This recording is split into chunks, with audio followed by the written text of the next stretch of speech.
Bahagyang bumuti na ang kalagayan ni Comedy King Dolphy pero patuloy na binabantayan ang kanyang mababang platelet count at potassium level. Di naman napigilan ng kanyang anak na si Ronnie Quezon na maglabas ng sama ng loob matapos makapuslit ang isang photographer sa viewing area ng ICU para kunan ng kanyang ama.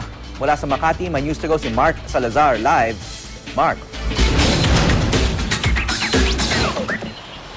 Hawi, critical pa rin, bagamat umiigi. Yan pa rin ang pinakahuli nating balitang nasaga pa mula sa loob ng ospital sa kalagayan ng kalusugan ni Comedy King Dolphy. Malaking bagay raw talaga yung mga medical procedure na kanyang dinaanan nung weekend, kagaya ng tracheostomy, yung pagbubukas o pagbubutas ng kanyang leeg para makapasok yung tubo sa kanyang air passage. Hanggang ngayon ay tumutulong sa kanyang magaang paghinga.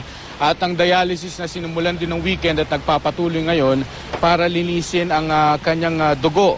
Kaso nga ang mas tinututukan ngayon yung pagbaba ng kanyang platelet count at potassium sa katawan. At yun nga yung dahilan kung bakit daw may hematoma o pasa na nakikita sa kanyang katawan. Patuloy tayong media nakaantabay dito sa labas ng Makati Medical Center para sa mga huling medical bulletin. At yan talaga kasi ang setup dito, Hawi. Talagang hanggang labas lamang kami at hindi pwedeng pumasok bilang respeto sa privacy ng pamilya Quezon. Kaya gano'n na lamang ang sama ng loob ng mga anak ni Dolphy nang meron niyang isang babaeng photographer na pumuslit sa security ng ospital at nakaabot hanggang dun sa may viewing room, sa may ICU at tangka nitong kukunan ng litrato dapat si Dolphy kung hindi ito napigilan. Ang panawagan nga ng pamilya Quezon sa mga media, dahil sila naman ay nagbibigay ng update, in fairness to them, ay irespeto rin yung privacy nila ng pamilya at nung nagpapagaling na si Dolphy sa loob ng ospital. Hawi. Okay, Mark. So yung protocol, hindi makapasok ang media sa loob mismo ng ospital. Hanggang dyan lang kayo sa labas. Hanggang dito lamang kami sa labas, Hawi. Ang pagkakataon lamang na makakapasok kami sa loob ay hanggang dun sa briefing room. Kung halimbawa ay humingi ng press conference ng pamilya Quezon at pinayagan kami. Pero hanggang sa briefing room lamang, definitely hindi pwedeng pumasok o lumapit hanggang sa may ICU area. Hindi lamang din kasi sa privacy, dahil syempre dapat walang impeksyon, may mga pasyente doon na dapat nating respetuhin at hindi naman talaga kahit sino ay pwedeng pumasok doon ng hindi malinis ang kasuotan halimbawa.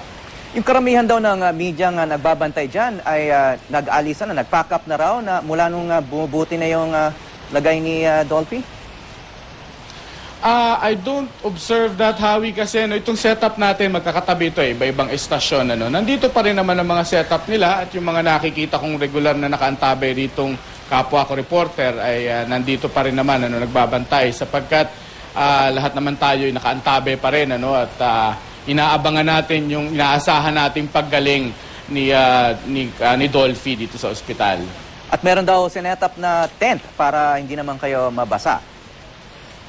Oo, may tent dito lahat. In fact, itong parang middle island dito sa parang triangular na road dito sa tapat ng facade ng MMC ay inilaan na nga ito sa amin ng MAPSA. Noong una, bawal nga ito dahil ito'y halamanan. Pero ito na lang kasi yung medyo espasyo na pwedeng ma-accommodate yung setup na yung mga bubong na sinesetup na iba't ibang yung istasyong nakaantabay dito para kay Dolphy. Okay, maraming salamat, Mark Salazar.